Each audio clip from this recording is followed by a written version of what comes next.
10 अगस्त 2022 आज की सुबह में आप सभी का सुप्रभात है, हार्दिक स्वागत है, गुड मॉर्निंग है, नमस्कार है। हेलो बच्चों, कैसे हो आप सभी? अच्छे होंगे, उम्मीद है कि आप बेहतरीन होंगे, आपकी तैयारी भी बहुत बेहतरीन चल रही होगी। आप सभी मित्रों का हार्दिक स्वागत है आज की 10 अगस्त 2022 की करंट अफेयर्स की क्लास में। ठीक सुबह के 5:07 हो चुके हैं और हम आप सभी के सामने हाजिर हैं। जी गुरु नौहर, जय हिंद सर, जय हिंद, नमस्कार, गुड मॉर्निंग, सत श्री अकाल, राधे राधे, वाहे गुरु जी दी खालसा, वाहे गुरु जी दी फतेह है। जी गीता विश्नोई, आप सभी मित्रों का हार्दिक स्वागत है आज की इस करंट अफेयर्स की क्लास में, जिसमें हम लोग बातचीत करने वाले हैं कुछ महत्वपूर्ण बिंदुओं पर। हाँ, फटाफट अपने सभी मित्रों के साथ आप इस क्लास को पहुंचा दीजिए, उसके बाद शुरुआत करते हैं हम। सभी का स्वागत, सभी का स्वागत, सभी का हार्दिक स्वागत, सभी का हार्दिक स्वागत करते हैं। हाँ जी, नमस्कार सबको, नमस्कार। कानाराम, राजस्थान की टाइम टेबल, राजस्थान की टाइम टेबल क्या है भाई? चलिए मित्रों, शुरुआत करते हैं। आप सब आते रहिएगा। नमस्कार, आप सभी का हार्दिक स्वागत और अभिनंदन है। आप सभी के अभिवादन को स्वीकार करते हुए हम आगे बढ़ रहे हैं। जी कविता चौधरी, किशन भैया, सभी को नमस्कार। आप सभी का हार्दिक स्वागत है आज की करंट अफेयर्स की क्लास में, जिसमें हम लोग 10 अगस्त के बारे में बातचीत करने वाले हैं। क्या बातचीत है? पहले जरा बाबा का ज्ञान देख लीजिएगा क्या है बाबा के ज्ञान के पिटारे में आज। अरे बाबा का ज्ञान, बाबा के ज्ञान में आज आपको क्या मिलने वाला है, यहाँ पर देखिए। सभी कथा में पधार जाइए। आप सभी का कथा में हार्दिक स्वागत है। कोई बीच में नहीं उठेगा भाई, क्योंकि कथा में बीच में जाने वालों को लगता है पाप। आप सभी का स्वागत है। अब शुरू करते हैं महाआरती के साथ आज की कहानी को। जमाना खामोश है, हर राहबर खामोश है। क्या है? जमाना खामोश है, हर राहबर खामोश है। क्या खबर क्यों है हर राह गुजर खामोश? जमाना खामोश है, हर राहबर खामोश है। क्या खबर क्यों है हर राहगर खामोश? वक्त का तकाजा है, बदल दो हालात, ना कोई घर डगर नागर खामोश होगा। तो मेरे मित्रों, ताकत अपने अंदर भरिए, दूसरों से उम्मीदें करना छोड़िए, क्योंकि उम्मीदों में हमेशा निराशाएं छिपी होती है। अपने आप पर भरोसा करिए। आप नहीं कर सकते तो दुनिया का कोई दूसरा आदमी आपके लिए कोई कुछ भी नहीं कर पाएगा, इस बात को ध्यान रख लीजिएगा। आप अपने अंदर की ताकत को मजबूत बनाइए, अपने आप के लिए सब कुछ हासिल करने की कोशिश करिए और फिर देखिए जीवन में आपको सफलता मिलती है या नहीं मिलती। अपना 100% ताकत देकर आप कोई काम करिए तो निश्चित है कि आपको सफलता मिलेगी, उसमें कोई दो राय नहीं है, कोई रोकने वाला नहीं है। हाँ जी, कानाराम जी, राजस्थान करंट अफेयर्स की क्लास हम प्रत्येक शनिवार को लेते हैं। बीच में कोई खबर इंपॉर्टेंट राजस्थान की होती है तो हम इसी क्लास में उसको शामिल कर लेते हैं। तो मेरे को लगता नहीं है कि आपको रोजाना 1 घंटे राजस्थान करंट अफेयर्स पढ़ने की जरूरत है। सप्ताह में भी अगर आप 1 घंटा निकाल लेते हो तो राजस्थान करंट अफेयर्स के लिए यह पर्याप्त है, ये मेरा मानना है। बाकी आप अपने हिसाब से कैसे भी कर सकते हैं। इंपॉर्टेंट कोई चीज आती है तो हम इसी क्लास में उसको शामिल करते हैं, उसमें कोई दो राय नहीं है। एक बात और भी है, भरोसा है हमें खुद पर, भरोसा है हमें खुद पर, देर सवेर खैरियत पूछेंगे। अरे भाई, भरोसा है इतना तो हमें अपने आप पर कि देर सवेर खैरियत पूछेंगे। पता है हमें वक्त के साथ लोग हैसियत पूछेंगे। तो ये सब बातें आपको ध्यान रखनी है कि भरोसा है हमें खुद पर, देर सवेर खैरियत पूछेंगे। पता है हमें वक्त के साथ लोग दिन एक दिन आपकी हैसियत पूछेंगे। तो इन सब बातों को ध्यान रखना है, क्योंकि लोग जो हैं वो आपसे आपकी पहचान एक दिन जरूर पूछेंगे और आप खामोश कोई भी ना रहे। इसलिए मैंने बहुत अच्छी यहां पर पंक्तियां जो है वो लिखी आपके लिए कि जमाना खामोश है, हर राहबर खामोश है। क्या खबर क्यों है हर राह गुजर खामोश? वक्त का तकाजा है, बदल दो हालात, और आपको पता ना कोई घर डगर नगर खामोश है।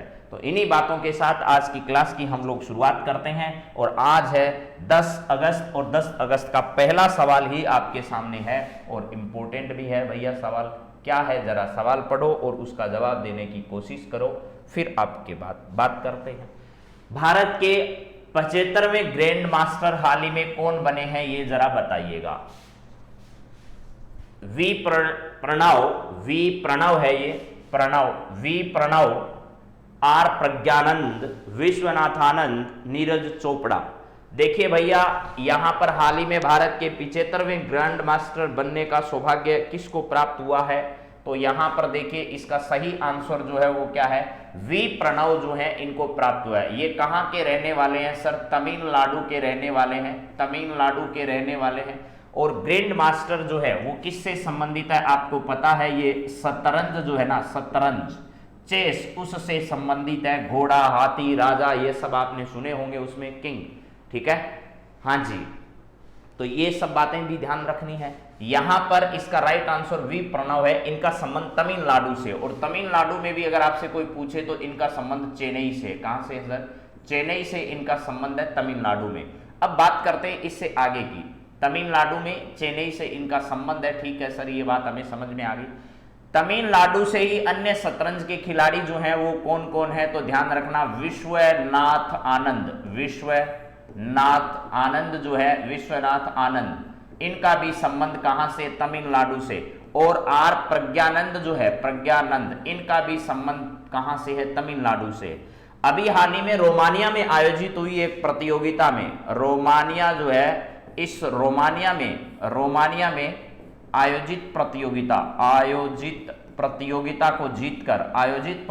को जीतकर अभी हाल ही में किसने अपना ग्रैंड मास्टर का खिताब जो है वो पक्का कर लिया, यानी वो भारत के 75वें ग्रैंड मास्टर जो है बन चुके हैं। और 74वें ग्रैंड मास्टर जो थे वो सुब्रमण्यम थे, ये भी आपको जानकारी होनी चाहिए। कौन से, 74वें की अगर बातचीत की जाए तो सुब्रमण्यम, 74वें,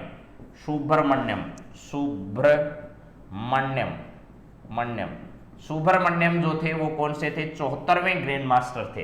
तो अब जरा सुनिएगा, आर प्रज्ञानंद का संबंध भी तमिलनाडु से है। विश्वनाथ आनंद जो है वो फर्स्ट भारत के क्या है, पहले grand master, first grand master. अगर बातचीत की जाए ग्रैंड मास्टर कौन थे भारत के, तो ये ध्यान रखना, विश्वनाथ आनंद को ये उपलक्ष्य से प्राप्त है। और इस बार जो है वो आपको ध्यान होना चाहिए, हमारे यहाँ शतरंज का ओलंपियाड आयोजित किया गया। कहां पर, शतरंज ओलंपियाड, इसका आयोजन कहां पर किया गया सर, इसका आयोजन किया गया था सर चेन्नई में विश्व शतरंज ओलंपियाड जो है इसका आयोजन किया गया था तमिलनाडु में, ठीक है। प्लस यहां पर एक बात और ध्यान रखिएगा, थंबी जो था वो इनका शुभंकर था। क्या था, थंबी इनका शुभंकर था, ये बात भी इंपॉर्टेंट है। यहां पर नीरज चोपड़ा का संबंध भाला फेंक से, नीरज चोपड़ा का संबंध किससे, भाला फेंक से। और भारत को पदकों की श्रृंखलाओं में बेहतरीन पदक ये जिला चुके हैं। और अभी आपको पता होगा जो राष्ट्रमंडल खेल हुए, उन राष्ट्रमंडल खेलों में इन्होंने भाग नहीं लिया। पाकिस्तान के जो खिलाड़ी थे उन्होंने गोल्ड मेडल जीता है भाला फेंक प्रतियोगिता में। और 7 अगस्त को भाला फेंक दिवस मनाया जाता है, ये भी आपको जानकारी होनी चाहिए।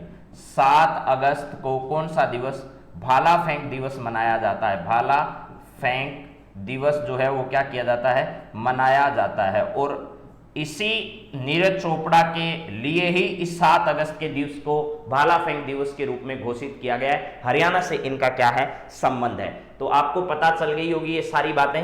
और एक बात और ध्यान रखना, इस ओलंपियाड का उद्घाटन जो है वो किसके द्वारा किया गया था, ये उद्घाटन प्रधानमंत्री नरेंद्र मोदी के द्वारा किया गया था। और इसकी जो रिले थी, और रिले का आयोजन भी किया गया और भारत में किया गया। और ध्यान रखना, पहली बार रिले का आयोजन यहां पर किया गया, मसाल जलाकर उसके अलग अलग जो देश हैं उनमें उस मसाल को पहुंचाया गया। और आने वाले जितने भी अब शतरंज के ओलंपियाड होगी उनकी मसाल भी सबसे पहले हिंदुस्तान से जलकर जो है वो अलग अलग जगह पहुंचेगी, और अंतिम जगह जहां पर उसका आयोजन होगा वो मसाल वहां पर जाएगी। तो मुझे लगता है कि इस सवाल में जानने वाली जो है वो सारी बातें मैंने यहाँ पर बता दी है। हाँ जी, एम स्टालिन जो है वो यहाँ के तमिलनाडु के मुख्यमंत्री हैं, ये भी बात आप ध्यान रख सकते हैं। तो इसके सारे सवाल आपके कवर हो गए हैं। अब इससे बाहर आपको ज्यादा बातें याद करने की जरूरत नहीं है। अगला सवाल पढ़िएगा, क्या है जरा देखो भैया।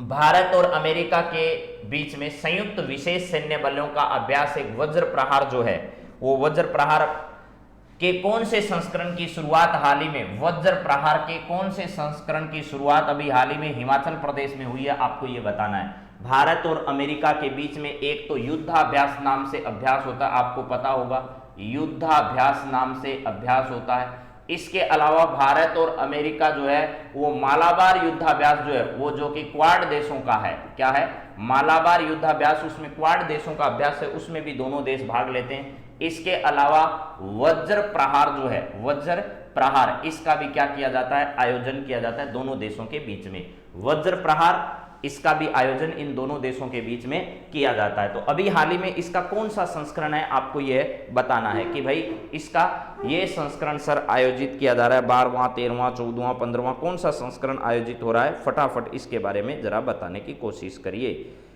हाँ जी, सही बात है आपकी, ये 11वां गलत बता रहे हैं भाई, 13वां संस्करण जो है ना वो इसका है। कौन सा, 13वां संस्करण है सर ये, यहां पर इस बात को ध्यान रखिएगा। वज्र प्रहार का कौन सा संस्करण है, 13वां संस्करण है, 13वां संस्करण इसका है। इससे पहले वाले संस्करण का आयोजन, 12वें संस्करण का आयोजन वाशिंगटन में किया गया था। कहां पर, वाशिंगटन में किया गया था। और इसका एकांतर रूप से, अल्टरनेट रूप से, एक बार अमेरिका में, एक बार भारत में, एक बार अमेरिका में, एक बार भारत में इसका आयोजन होता है। तो सही आंसर इसका 13वां है। आप लोग जो जवाब दे रहे हो वो सही नहीं है। इस बार इसका हिमाचल प्रदेश में 2022 वाला जो है इसका आयोजन कहां पर किया जा रहा है, हिमाचल प्रदेश में किया जा रहा है मेरे मित्रों। 10वां नहीं है, 11वां नहीं है, 12वां नहीं है, कौन सा है, 13वां इसका राइट आंसर होगा। मुझे लगता है कि आपको, हाँ जी, भारत और किसके बीच में, अमेरिका के बीच में संयुक्त विशेष सैन्य बलों का अभ्यास जो है वो आयोजित किया जा रहा है। इसके अलावा भारत और ओमान के बीच में, किसके बीच में, भारत और ओमान के बीच में अभ्यास का जो आयोजन है मेरे दोस्तों, ठीक है, इसका आयोजन अल नज़ाह नाम से, अल नज़ाह 4, इस 4 नाम के अभ्यास का आयोजन कहां पर, राजस्थान के महाजन फील्ड फायरिंग रेंज, राजस्थान की कौन सी फील्ड फायरिंग रेंज है, महाजन फील्ड फायरिंग रेंज है, महाजन फील्ड फायरिंग रेंज में इसका आयोजन किया गया अभी, ठीक है, भारत और किसके बीच में, ओमान के बीच में। और आपको एक पता होगा, भारत और वियतनाम के बीच में, भारत और किसके बीच में, वियतनाम जो है इसके बीच में भी एक अभ्यास का आयोजन अभी हाल ही में हरियाणा में किया गया। कहां पर, हरियाणा जो है यहां पर किया गया। भारत और किसके बीच में, वियतनाम के बीच में एक संयुक्त सैन्य अभ्यास का आयोजन किया गया। तो ये सारी बातें परीक्षाओं की दृष्टि से इंपॉर्टेंट है, जो आपको जाननी चाहिए। और वैसे तो कितना ही गहराई में चले जाओ लेकिन उतने में ज्यादा कोई फायदा है नहीं, क्योंकि ऐसे सवाल ज्यादा गहराई से नहीं पूछे जाते हैं करंट अफेयर्स में। हाँ जी, 9 अगस्त 2022 को नागासाकी दिवस की कौन सी वर्षगांठ मनाई गई? कल था भैया 9 अगस्त और आज है 10 अगस्त। कल के दिन आपको पता होगा वर्ष 1945 की विभीषिका आज तक दुनिया को याद है। और जापान जो है उसने 15 अगस्त को अमेरिका के सामने आत्मसमर्पण कर दिया था। आप लोगों को यह भी जानकारी होगी, लेकिन ध्यान रखिएगा 9 अगस्त को वर्ष 1945 का वर्ष आप सब लोग जानते होंगे मेरे दोस्तों। ऐसी घटना हुई जिसके बाद आज तक जापान का वो शहर जहां पर आज तक विकलांग बच्चे पैदा होते हैं, उसकी वजह थी वहां पर परमाणु बमों का परीक्षण करना।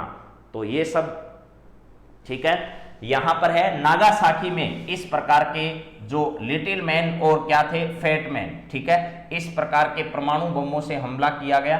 तो ये 9 अगस्त 2022 को इसकी कौन सी वर्षगांठ अभी हाल ही में मनाई गई है, आपको यह बताना है। और ये सब घटनाएं कहां की है भैया, ये सब है जापान की। जापान आज भी जो है वो प्राकृतिक आपदाओं से घिरा हुआ देश है, लेकिन फिर भी अपने बलबूते पर हमेशा जो है उठ खड़ा रहने में भी सक्षम है। कौन सा देश है, जिसका नाम है आपका जापान। तो अभी हाल ही में इस नागासाकी की कौन सी वर्षगांठ जो है वो मनाई गई, आपको यह बताना है। तो एकदम सही आप लोग कह रहे हैं, ठीक है, 9 अगस्त 1945 से अभी इसके 77 वर्ष जो है वो क्या हो चुके हैं सर, कंप्लीट हो चुके हैं। 77वीं वर्षगांठ अभी हाल ही में इसकी मनाई गई है। भारत अपनी आजादी की 75वीं वर्षगांठ मना रहा है। भारत अपनी आजादी की कौन सी वर्षगांठ, आजादी की 75वीं वर्षगांठ जो है वो क्या कर रहा है, मना रहा है। इसके अलावा भारत छोड़ो आंदोलन जो था उसकी 80 वर्ष उसने पूर्ण कर लिए हैं। कितने वर्ष, 80 वर्ष पूर्ण कर लिए हैं। किसने भैया? भारत छोड़ो आंदोलन ने अभी हाल ही में।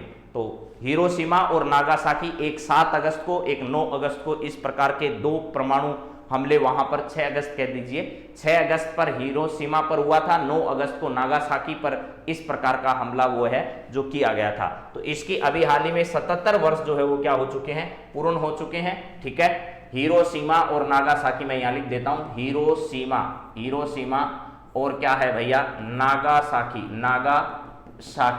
एक जगह कब? 6 अगस्त को, 6 अगस्त 1945 और एक है 9 अगस्त 1945। ये दोनों डेट जो है वो आज तक दुनिया भर को याद है और उसका कारण आप लोग जानते ही हैं। हाँ जी, ठीक बात है। 80 वर्ष भारत की आज़ादी अब भारत छोड़ो आंदोलन के होने जा रहे हैं। भारत छोड़ो आंदोलन के हो चुके हैं कब सर? 9 अगस्त को, 8 अगस्त, 9 अगस्त। ठीक है, चलिए अब आगे बढ़ते हैं। अगला सवाल आपकी स्क्रीन पर जो आया है वो देखिए क्या है। 9 अगस्त 1925 को काकोरी ट्रेन एक्शन, 925 कैसे लिखा है इसने? चलिए, हाँ, यहां पर है 9 अगस्त 1925 को काकोरी ट्रेन एक्शन की घटना हुई। इससे संबंधित क्रांतिकारी कौन थे? भाई कल 9 अगस्त था, 9 अगस्त था तो उससे रिलेशन निकला, तो मैंने इस सवाल को बनाने की कोशिश की, क्योंकि इतिहास से संबंधित ये 9 अगस्त की तारीख बड़ी महत्वपूर्ण है। ठीक है, आपको ये याद होगा शायद, उत्तर प्रदेश के काकोरी स्टेशन की घटना है। किसकी है? काकोरी स्टेशन की घटना है ये, जिस घटना को आज से पहले काकोरी कांड के नाम से जाना जाता था, लेकिन सरकार के प्रयासों से इसका नाम बदलकर काकोरी ट्रेन एक्शन कर दिया गया। क्या कर दिया गया? काकोरी ट्रेन एक्शन इसका नाम कर दिया गया। अब आप लोग इसे कांड नहीं एक्शन पढ़ोगे। क्रांतिकारियों ने अंग्रेजों के धन से भरी हुई ट्रेनों को लूटने का फैसला किया और उन्होंने अपने फैसले को अंजाम भी दिया। उसके बाद अंग्रेजों ने उत्तर प्रदेश के अलग अलग शहरों में इन चारों क्रांतिकारियों को फांसी की सजा दी। तो भारत के इतिहास का यह दिन 9 अगस्त 1925 का, कल भी मैंने कहा था बहुत सारी घटनाएं 9 अगस्त से जुड़ी हुई है, विश्व इतिहास में भी और भारत के इतिहास में भी। तो आपको ध्यान रखना है 9 अगस्त 1925। ठीक है, यहां पर राजेंद्र लाहेड़ी है जिनको सबसे पहले फांसी की सजा इसमें दी गई। उसके बाद राम प्रसाद बिस्मिल, अशफाक उल्ला खान और रोशन सिंह जो है, इन सब ने, रोशन सिंह पहले से इस घटना के बारे में मना कर रहे थे कि नहीं भैया ये सब काम मत करिएगा, लेकिन उसके बावजूद भी क्या किया गया? इस घटना को अंजाम दिया गया और बाद में इन सबको गिरफ्तार करके अंग्रेजों ने फांसी की सजा इन सबको दे दी थी। किसी को 19 तारीख को, दिसंबर 1927 की घटनाएं हैं ये सब, लेकिन अलग अलग ये कहा जाता है कि अलग अलग दिन जो है वो फांसी, सबसे पहले राजेंद्र लाहेड़ी को, राम प्रसाद बिस्मिल, अशफाक उल्ला खान और रोशन सिंह को उत्तर प्रदेश के अलग अलग जगह पर जो जेल बनी हुई थी वहां पर इनको फांसी की सजा जो है वो दी गई थी अंग्रेजों के द्वारा। तो ये सभी जो लोग हैं, राजेंद्र लाहेड़ी जिसमें राम प्रसाद बिस्मिल और अशफाक उल्ला खान और रोशन सिंह, ये सभी के सभी इस घटना से क्या है? जुड़े हुए हैं। तो चलिए अब अगली बात करते हैं। तो इन सब का जरूर ध्यान रखिएगा। ऐसा का ऐसा हूबहू सवाल कई बार परीक्षाओं में पूछा जा चुका है। उसमें यह जरूर पूछा गया है कि कौन सा काकोरी ट्रेन की एक्शन घटना से संबंधित नहीं है और कौन सा संबंधित है। तो यह सवाल आज से पहले कई बार परीक्षाओं में हूबहू छपा हुआ आया है, इसलिए मैंने इस सवाल को बनाया कि राजेंद्र लाहेड़ी, राम प्रसाद बिस्मिल, अशफाक उल्ला खान और रोशन सिंह जो है, ये लोग जो है वो काकोरी ट्रेन एक्शन की घटना से संबंधित थे। और ये भी याद रखिएगा मेरे दोस्तों कि 9 अगस्त 1925 की ये घटना जो है वो भारत के इतिहास से बड़ी महत्वपूर्ण जुड़ी हुई है। चलिए अब बात करते हैं अगले सवाल पर। अगला सवाल क्या था? यहां है, रक्षा मंत्रालय द्वारा डेफ एक्सपो के 12वें संस्करण का आयोजन 18 से 22 अक्टूबर 2022 को कहां किया जाएगा? 18 से 22 अक्टूबर 2022 तक डिफेंस एक्सपो, ठीक है, डिफेंस एक्सपो, ठीक है, डिफेंस क्षेत्र में काम करने वाली विभिन्न संस्थाएं यहां पर आएगी और अपनी जो तकनीकें हैं उनका प्रदर्शन किया जाएगा। डेफ एक्सपो, इसी को हम लोग कहते हैं शॉर्ट में डेफ एक्सपो, इसी को कह रहे हैं। इसका आयोजन किसके द्वारा? रक्षा मंत्रालय के द्वारा किया जा रहा है। रक्षा मंत्रालय के द्वारा किया जा रहा है और रक्षा मंत्रालय के हमारे जो मंत्री हैं भैया वो राजनाथ सिंह जी हैं। क्या है? राजनाथ सिंह जी हैं। इससे पहले वाला डिफेंस एक्सपो जो है वो कहां पर आयोजित किया गया था? लखनऊ में, उत्तर प्रदेश में आयोजित किया गया था। लखनऊ उत्तर प्रदेश में इससे पहले आयोजित किया गया था। और इस बार वाला जो है वो आपको पता होगा गुजरात की राजधानी गांधीनगर जो है, गुजरात की कौन सी राजधानी भैया? गांधीनगर, वहां पर इसका क्या किया जाएगा? आयोजन किया जाएगा। सर कब से कब तक? 18 से लेकर 22 अक्टूबर 2022 तक इसका आयोजन रक्षा मंत्रालय के द्वारा किया जाएगा। और ये इसका कौन सा संस्करण है ये जरूर ध्यान रखना, 12वां संस्करण है ये, इसका 12वां संस्करण जो है वो इसका आयोजित होगा। तो मुझे लगता है कि ये 12वां संस्करण कहां पर सर आयोजित होगा? गांधीनगर जो है, गांधीनगर ये कहां पर है सर? गुजरात में है। यहां पर इसका क्या किया जाएगा? आयोजन किया जाएगा। एक बात और ध्यान रखना, यहां पर 2-3 प्रसिद्ध शहर हैं, जिनमें से एक है आपका अहमदाबाद शहर, अहमदाबाद शहर है। और एक इसके अलावा मेरे दोस्तों आपका कौन सा शहर है? यहाँ का सूरत शहर है, ठीक है। एक यहाँ का डीसा शहर है, डीसा है। ये दोनों के दोनों साबरमती नदी जो है ना, साबरमती नदी, उस नदी के किनारे पर है। और डीसा शहर आपका जो है वो पश्चिमी बनास नदी जो है उसके किनारे पर है। ये आपको ध्यान रखना है। पश्चिमी बनास नदी जो है वो राजस्थान के सिरोही जिले से संबंधित है, सिरोही जिले से निकलती है। और साबरमती जो है वो राजस्थान के उदयपुर जिले से निकलती है। और ये बाद में दोनों की दोनों नदियां कहां जाती है? गुजरात जाती है। तो ये सब बातें मैंने आपको बता दी है। डिफेंस एक्सपो क्या होगा सर? डिफेंस क्षेत्र से जुड़ी हुई विभिन्न कंपनियां अपनी नई नई तकनीकें लेकर कहां पर आएगी? तो इस डिफेंस एक्सपो में आएगी। क्या नई तकनीकें इस्तेमाल की जा सकती है, ये सब बातें वहां पर जो है वो डिफेंस सेक्टर के जुड़े हुए लोग आपस में मिलकर वहां पर चर्चा करने वाले हैं। ये डिफेंस एक्सपो का आयोजन जो है वो गांधीनगर में क्या किया जाएगा? आयोजित किया जाएगा। तो गांधीनगर में 12वां संस्करण होगा। इससे पहले वाला संस्करण लखनऊ में आयोजित किया जा चुका है। और डीआरडीओ जो है वो डिफेंस क्षेत्र में काम करने वाली भारत की एक श्रेष्ठ संस्था है जो रक्षा विभाग से जुड़ी हुई नई तकनीकों को इजाद करने के क्षेत्र में काम करती है। तो चलिए अब बात करते हैं अगले सवाल पर। अगला सवाल क्या है सर? गांधीनगर में आयोजित होने वाले डेफ एक्सपो 2022 की थीम इनमें से क्या रहने वाली है? इसी से जुड़ा हुआ मैंने अगला सवाल बना दिया है, क्योंकि सवाल नहीं बनाते तो चीजें सारी कवर नहीं हो पाती, तो इसलिए मैंने सवाल ही इसको बना दिया ताकि आपको समझ में आ जाए। हाँ जी, चलिए यहां पर है, गांधीनगर में आयोजित होने वाले डेफ एक्सपो 2022 की थीम इनमें से क्या रहने वाली है? तो आपके सामने ये सब बातें आ चुकी है। गांधीनगर में इसका कौन सा संस्करण सर? 12वां संस्करण आयोजित होने वाला है। सर बार बार एक ही बात क्यों बताते हो? इसलिए बताते हैं, पेपर में छपेगा तो बार बार पढ़ोगे तो ये याद रहेगा, अकेले रटने से याद नहीं रहेगा। डिफेंस एक्सपो का आयोजन होगा गांधीनगर गुजरात में आयोजन होगा। पहले वाला लखनऊ में आयोजित होगा। इसकी थीम जो है पाथ टू प्राइड, इसकी थीम रखी गई है। पाथ टू क्या है?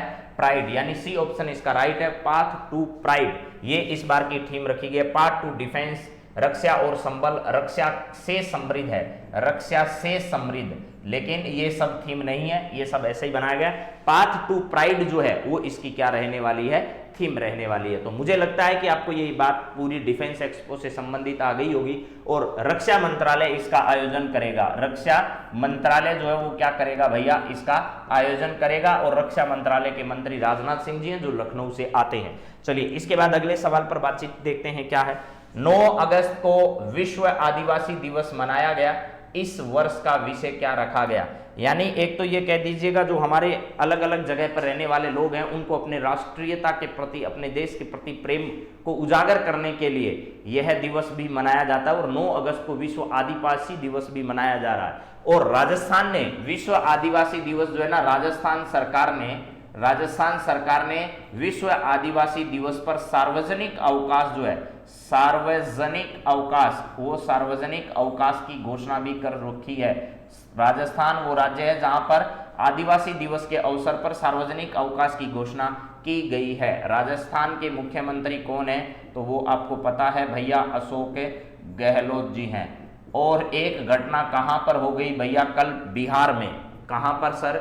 बिहार में 7वीं बार नए मुख्यमंत्री बनने वाले हैं। 7वीं बार सीएम पद की शपथ लेने वाले हैं। कौन भैया?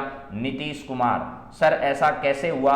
सरकार नीतीश कुमार ने पहले एनडीए के साथ मिलकर बना रखी थी, यानी भारतीय जनता पार्टी के साथ मिलकर जो है वो बिहार के मुख्यमंत्री नीतीश कुमार ने सरकार बनाई। लेकिन अब नीतीश कुमार को लगता है कि भाई पहले चर्चा चल रही थी कि इनको राष्ट्रपति या उपराष्ट्रपति के पद पर नियुक्त किया जा सकता है या इनको बनाया जा सकता है, लेकिन जब वो दोनों पद इनको प्राप्त नहीं हुए तो इनके बाद इन्होंने सोचा कि अब हम अपना प्रभुत्व ही खुद क्या करें, स्थापित करें, क्योंकि विपक्ष के तौर पर कोई भी पार्टी अपनी सही भूमिका निभा नहीं पा रही है और कभी मौका आए तो हो सकता है हम विपक्ष में बहुत ही अच्छे साबित हो सकते हैं। और उधर जो है वो लालू प्रसाद की पार्टी जो है उसने भी इनसे संपर्क किया और अब ये फाइनल डिसीजन हो गया है कि नीतीश कुमार एनडीए यानी भारतीय जनता पार्टी की सरकार को छोड़कर जो है वो अपनी सरकार अब किसके साथ, आरजेडी की जो पार्टी है, जदयू और आरजेडी किसकी पार्टी है तो आपको पता ही होगा, लालू प्रसाद यादव की पार्टी है, उस पार्टी के साथ मिलकर जो है वो अब ये गठबंधन की वापस सरकार बनाने वाले हैं और 7वीं बार नीतीश कुमार बिहार के नए मुख्यमंत्री बनने वाले हैं। 7वीं बार नीतीश कुमार बिहार के मुख्यमंत्री के रूप में शपथ लेने वाले हैं और बिहार की राजधानी जो है वो क्या है, पटना है। चलिए इसके बाद है 9 अगस्त को इस वर्ष मनाया गया जो विषय था, इसकी थीम क्या रखी गई है, यहां है आदिवासी और उनकी लोक संस्कृति, आदिवासी जनसंख्या और आजीविका, पारंपरिक ज्ञान के संरक्षण और प्रसारणों में स्वदेशी महिलाओं की भूमिका। तो महिलाओं की भूमिका पर बल दिया जा रहा है, महिलाओं का सशक्तिकरण कैसे किया जाए, कैसे उनको आगे बढ़ाया जाए, ठीक है। हाँ जी, चलिए इसके बाद सही आंसर क्या है, तो पारंपरिक ज्ञान के संरक्षण और प्रसारणों में स्वदेशी महिलाओं की जो भूमिका है वो इस बार के आदिवासी दिवस का क्या रखा गया है, विषय रखा गया है, ठीक है। हाँ जी, ये बात भी आपको बता देता हूं। चलो क्या है, एसएसएलवी अभी हाल ही में लॉन्च किया गया था, ठीक है। शॉर्ट सैटेलाइट लॉन्च व्हीकल जो है ये छोटी दूरी के जो हमारे उपग्रह उनको प्रक्षेपित करने के लिए short range satellite launch vehicle जो जारी किया गया, जिसके माध्यम से EOS-02 नामक जो सैटेलाइट है वो भेजे गए थे, यह अनसक्सेसफुल हो गया, यानी इसकी पहली उड़ान ही क्या हो गई है भैया, असफल हो गई है, ये भी कहा जा रहा है। इसके कई तकनीकी कारण हैं, ठीक है, लेकिन आपको ध्यान रखना पहला शॉर्ट सैटेलाइट लॉन्च व्हीकल कौन था, एसएसएलवी। इसके माध्यम से भारत का सबसे सफल लॉन्च व्हीकल कौन सा है, तो PSLV है, ठीक है। एसएसएलवी, PSLV ये कई प्रकार के मिशन इसके माध्यम से, और इसको नाम दिया गया था मेरे दोस्तों तिरंगा। इस तिरंगे के नाम से इसको क्या किया गया था, भेजा गया था, लेकिन ये किसी भी तकनीकी कारण से क्या हो गया है, ठीक है, एसएसएलवी जो है वो असफल माना जा रहा है। और किसके द्वारा लॉन्च किए गए थे, ये सब इसरो के द्वारा लॉन्च किए गए थे, आपको ये भी पता होना चाहिए, ठीक है। चलिए हमारे सवाल पर बात करते हैं। 8वां सवाल आपकी स्क्रीन पर है। 8 अगस्त 2022 को हिम ड्रोन एथॉन कार्यक्रम का शुभारंभ किसके द्वारा किया गया, यहां पर देखिएगा इस सवाल का सही आंसर क्या है। 8 अगस्त 2022 को हिम ड्रोन एथॉन कार्यक्रम का शुभारंभ किसके द्वारा किया गया, हिम ड्रोन एथॉन, हिम ड्रोन एथॉन यानी ड्रोन से संबंधित एक कार्यक्रम का आयोजन 8 अगस्त 2022 को शुभारंभ किसके द्वारा किया गया, भारतीय सेना, ड्रोन फेडरेशन ऑफ इंडिया, ए व बी दोनों, इनमें से कोई नहीं। तो इसका राइट आंसर क्या है मित्रों, भारतीय सेना और ड्रोन फेडरेशन ऑफ इंडिया दोनों मिलकर इसका आयोजन कर रहे हैं और रक्षा क्षेत्र में किस प्रकार ड्रोन जो है उसकी भूमिका को और ज्यादा सक्षम बनाया जा सकता है, इसको लेकर के हिम ड्रोन एथॉन कार्यक्रम का शुभारंभ अभी हाल ही में भारतीय सेना और ड्रोन फेडरेशन ऑफ इंडिया के द्वारा इसका क्या किया जा रहा है, आयोजन किया जा रहा है, ठीक है। और आपको पता है भारतीय सेना और ड्रोन फेडरेशन दोनों ने मिलकर रक्षा क्षेत्र में ड्रोन के इस्तेमाल, रक्षा क्षेत्र में ड्रोन के प्रयोग को कैसे सफल बनाया जाए इस दिशा में काम कर रहे हैं। और ड्रोन के संबंध में आपको एक बात और ध्यान रखनी है, 1000 ड्रोन जो है वो किसानों के लिए सरकार ने जारी किए हैं ताकि किसानों को उनको उपलब्ध करवाया जा सके। राजस्थान सरकार ने बजट में इस प्रकार की घोषणा की थी कि हम किसानों के लिए 1000 ड्रोन जो है वो क्या करने वाले हैं, उपलब्ध कराने वाले हैं। हाँ जी, तो चलिए अब बात करते हैं आगे। इसके बाद देखिए क्या है अगला सवाल हमारा, 9 नंबर सवाल है, राजस्थान का कौन सा जिला ऐसा है जो संपर्क पोर्टल पर समस्याओं के निस्तारण में सर्वोच्च स्थान पर रहा है। राजस्थान का एक जिला है जो अपना संपर्क पोर्टल है जिस पर राजस्थान के विभिन्न विभागों से जुड़ी हुई जो है वो जानकारियां उस पर क्या की जाती है, प्रदान की जाती है, यानी शिकायत दर्ज कराने का पोर्टल है। क्या है, शिकायत दर्ज कराने का, शिकायत दर्ज कराने का एक पोर्टल राजस्थान में काम करता है, जो कि संपर्क पोर्टल नाम, राजस्थान संपर्क पोर्टल उसका नाम है।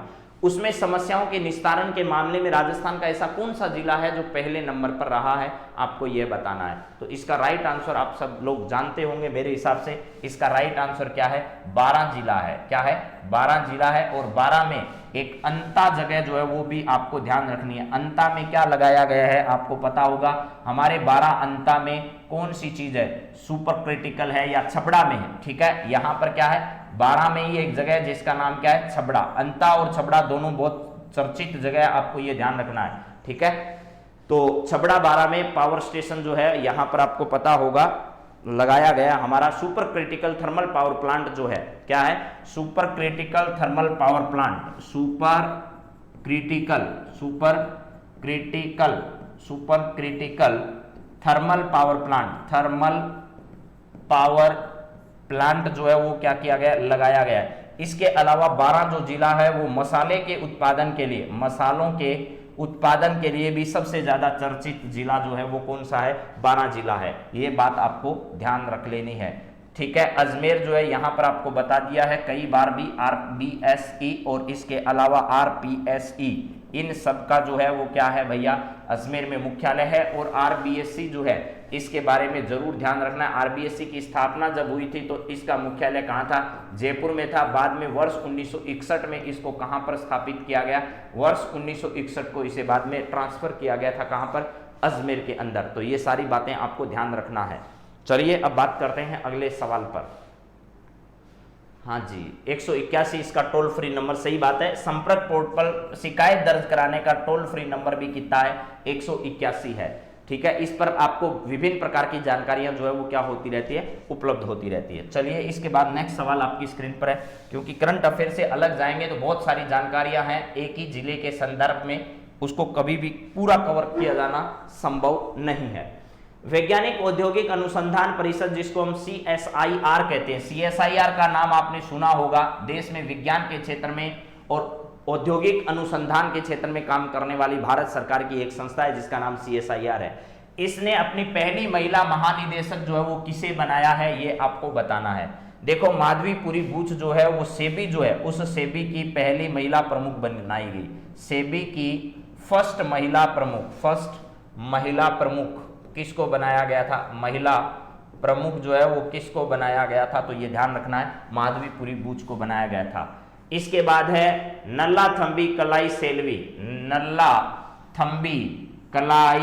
सेल्वी, ये वो महिला है जिसको पहली बार CSIR की पहली महिला निदेशक जो है वो बनाया गया है। उषा शर्मा कौन है, तो राजस्थान की चीफ सेक्रेटरी है। राजस्थान की क्या है, चीफ सेक्रेटरी यानी मुख्य सचिव राजस्थान की है। और सेकंड महिला मुख्य सचिव राजस्थान की है, ये भी हमें ध्यान रखना है। तो नल्लाथंबी कलाई सेल्वी जो है ये वो महिला है मेरे दोस्तों, जिनको अभी हाल ही में वैज्ञानिक औद्योगिक अनुसंधान परिषद, जिसको हम कहते हैं CSIR, ठीक है, हाँ जी, उषा शर्मा है, सेकंड महिला है राजस्थान की। पहली 2009 में कुशाल सिंह को बनाया गया था, जिस समय मुख्यमंत्री अशोक गहलोत हुआ करते थे, उसी समय ये बनाई गई थी। तो मुझे लगता है कि आपको ये सब बातें याद होगी। आर्य बालवेकर क्या है, इनका संबंध किस क्षेत्र से है, क्या ये बता सकते हो आप लोग। तो वैज्ञानिक औद्योगिक अनुसंधान परिषद CSIR का मुख्यालय नई दिल्ली में स्थित है, आपको ये भी ध्यान रख लेना है। इसका मुख्यालय कहां पर है, इसका मुख्यालय नई दिल्ली में स्थित है, नई दिल्ली में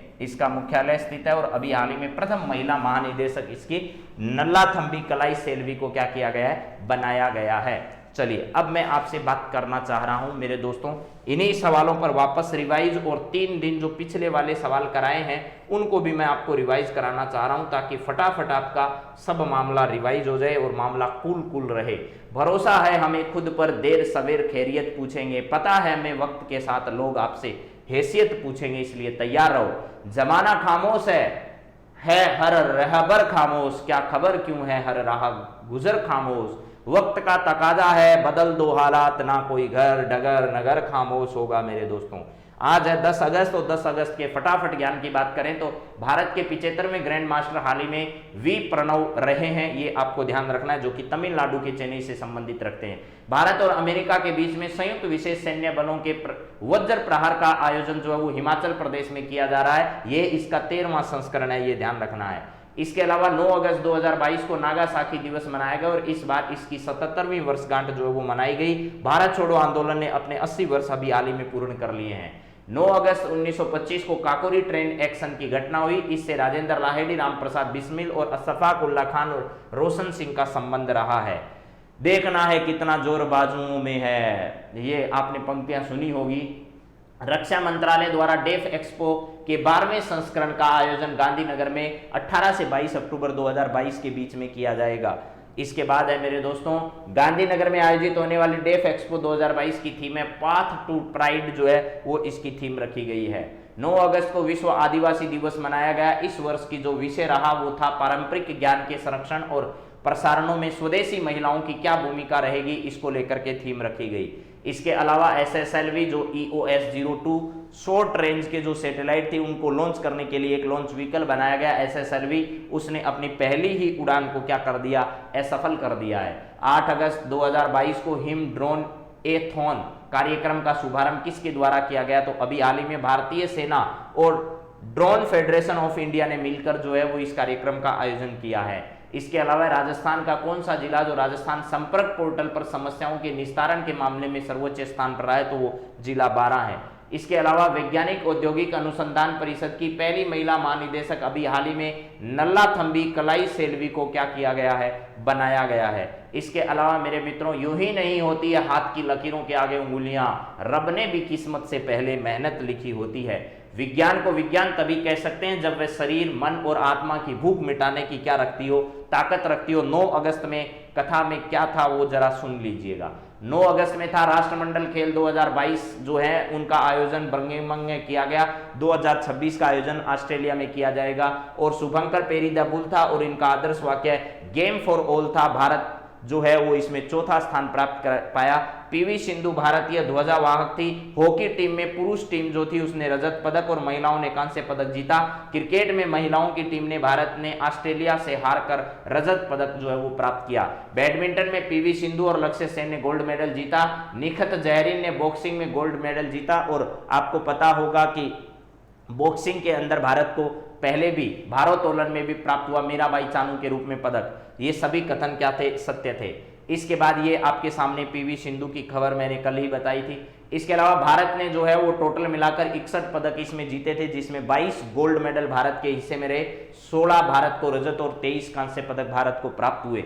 ये नाम सारे के सारे जो 22 नाम आपके सामने लिखे हैं ये सब गोल्ड मेडल वाले हैं। भारत जो है वो इसमें चौथे स्थान पर रहा है, पहले पर ऑस्ट्रेलिया, फिर इंग्लैंड और फिर कनाडा रहा। फटाफट रिवीजन कर लीजिए। अजंता शरद कमल और चिराग सात्विक जो है वो बैडमिंटन प्रतियोगिता में स्वर्ण पदक जीतने में सफल रहे। राष्ट्रमंडल खेल 2022 में भारत ने 61 पदक जीते, 22 स्वर्ण, 16 रजत और 23 कांस्य और चौथा स्थान प्राप्त किया।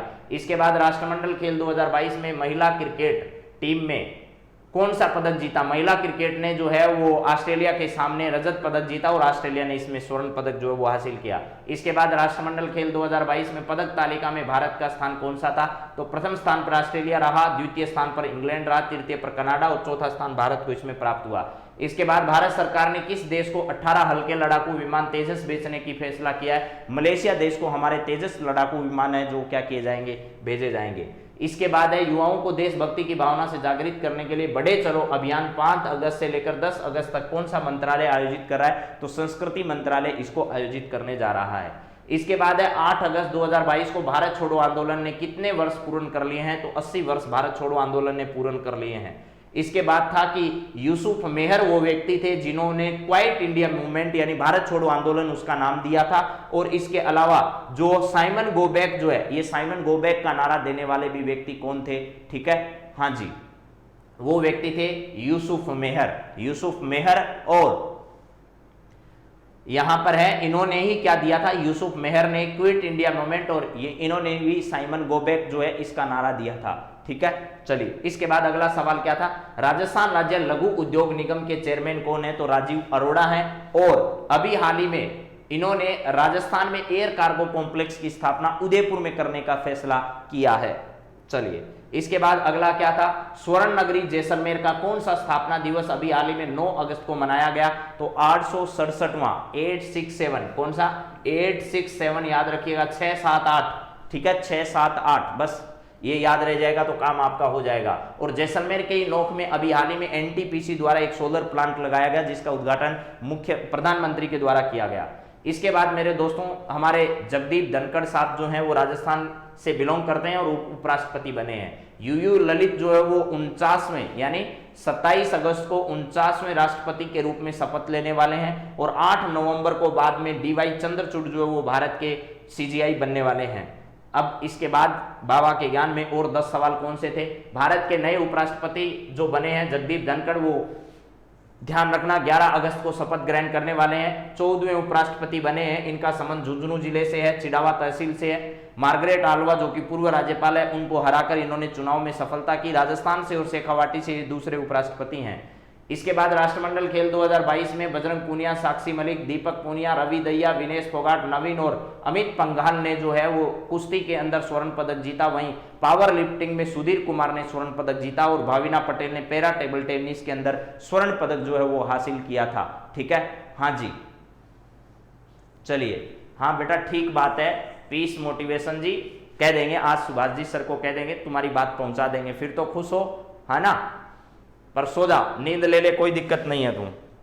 चलिए, इसके बाद देखिए कौन सी अगली बात है, यहां पर है अब्दुल्ला अबू बकर जो है वो ट्रिपल जंप में इन्होंने कौन सा मेडल जीता है, अभी हाल ही में सिल्वर मेडल जीता है। और एल्डोस पोल जो है इन्होंने गोल्ड मेडल जीता है और गोल्ड मेडल ट्रिपल जंप के अंदर क्या किया है, आता है। ठीक है, हाँ जी, चलिए इसके बाद बात करते हैं यहां पर इसरो के सतीश धवन अंतरिक्ष केंद्र से श्रीहरिकोटा से SSLV डी फर्स्ट लॉन्च किया गया। इसके माध्यम से EOS-02 जो है उसको भेजा गया, लेकिन ये क्या हो गया है, असफल हो गया है। इसके बाद है मेरे दोस्तों राष्ट्रीय हथकरघा दिवस जो है वो अभी हाल ही में 7 अगस्त को मनाया गया। पहला हथकरघा दिवस जो है वो कब मनाया गया था, तो ये 2015 के अंदर चेन्नई में इसकी शुरुआत की गई थी। ठीक है, चलिए यहां पर है भारतीय नौसेना वायुसेना जो स्क्वाड्रन है, इसमें महिलाओं का एक स्क्वाड्रन अरब सागर में समुद्री टोही और निगरानी मिशन जो है उसको पूरा किया गया और इस पूरे का नाम था INAS 314। चलिए, अरे भैया परेशान मत हो रे, ऐसे लोगों को देखकर अपना दिमाग खराब करने की जरूरत नहीं है, आप शांत रहो, कूल रहो, चिंता मत करो ऐसे लोगों की। ऐसे लोग आते रहते हैं, जाते रहते हैं, ठीक है ना, तो चिंता नहीं करिएगा किसी भी प्रकार की। ठीक है, वर्ल्ड जूनियर एथलेटिक्स चैंपियनशिप के पुरुष ट्रिपल जंप इवेंट में भारत को पहला पदक सिल्वर दिलाने वाले खिलाड़ी कौन थे, तो पी थिरुमरन पहले खिलाड़ी थे जिन्होंने भारत को इस वर्ल्ड जूनियर एथलेटिक्स चैंपियनशिप जो प्रतियोगिता है, इस प्रतियोगिता के अंदर भारत को पहला पदक दिलाया और वो भी कौन सा पदक, सिल्वर पदक दिलाने में सफलता हासिल की है। चलिए अगली बात करते हैं, अगला सवाल क्या है, हाल ही में सुप्रीम कोर्ट के मुख्य न्यायाधीश NV रमन्ना ने 47वें मुख्य न्यायाधीश के रूप में किसके नाम की सिफारिश की, तो आपको बता दिया उदय उमेश ललित की सिफारिश की है। और इसके बाद नवंबर 2022 जो है इसमें DY चंद्रचूड़ जो है वो हमारे CGI बनने वाले हैं।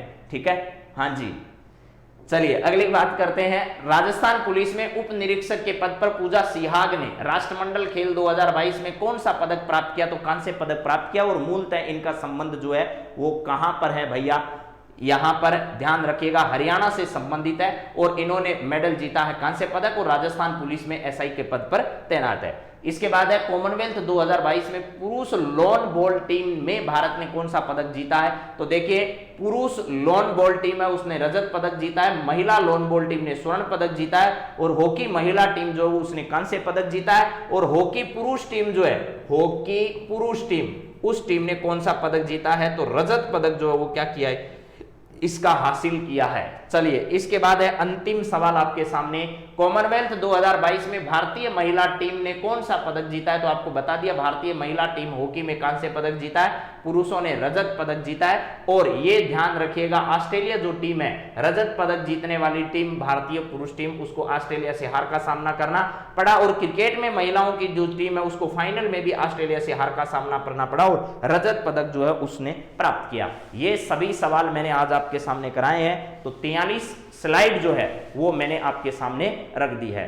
ठीक है, तो ये सब आपको ध्यान रखना है, इनको ज्यादा रटने की जरूरत नहीं है, करंट अफेयर्स में बहुत ज्यादा समय खराब करने की जरूरत भी नहीं है। आप अच्छे से अपनी तैयारी करते रहिए। कोई खबर आती है तो उसके बारे में ऊपरी सतह की भी जानकारी अगर है तो करंट अफेयर्स में आपका सवाल पेपर से बाहर नहीं जाएगा। पीएचडी करने की जरूरत नहीं है, क्योंकि पीएचडी करोगे तो फिर करंट अफेयर में पीएचडी करते ही रह जाओगे, क्योंकि सवालों की कोई गारंटी नहीं होती है। बस सुनते रहो खबरें और आपके जहन में ये सब आता रहे। इसी सब बातों के साथ आप आज की क्लास को यहां देते हैं विराम। कल वापस मिलेंगे। आप सभी मित्रों का बहुत बहुत धन्यवाद है। चलिए, have a nice day. Sehwag, Kavita Mehra, Geeta Bishnoi, Arjun Jaipur, Shendi Verma, GS Sharma, ठीक है, के चौधरी, तो आप सभी का बहुत बहुत धन्यवाद है। मीना, गुरु नोहर, सभी को बहुत बहुत धन्यवाद। प्रदीप गौड़। चलिए, have a nice day. Thank you दोस्तों।